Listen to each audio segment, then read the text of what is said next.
Today we'll be talking about blood.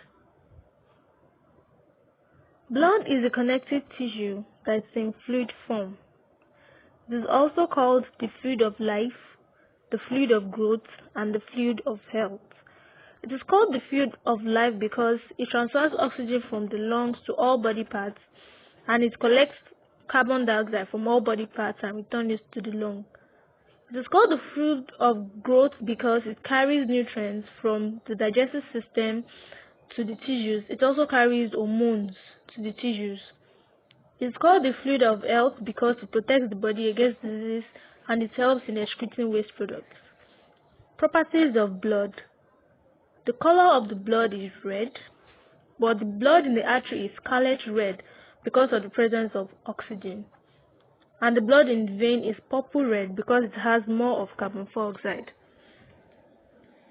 In an adult, the volume of blood is about 5 liters, while in a newborn baby, the volume of blood is about 450 milliliters.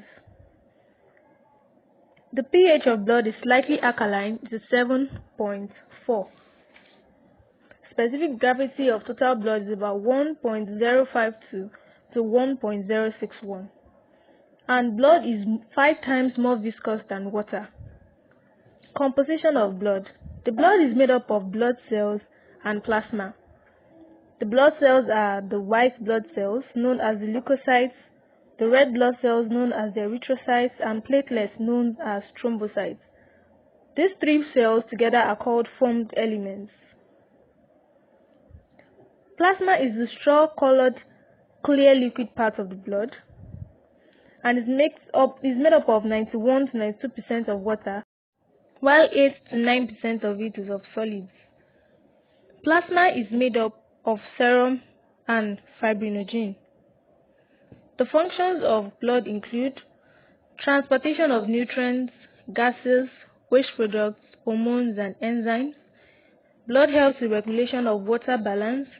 It helps in regulation of acid-base balance. It helps in regulation of body temperature, and it helps to defend the body against infections.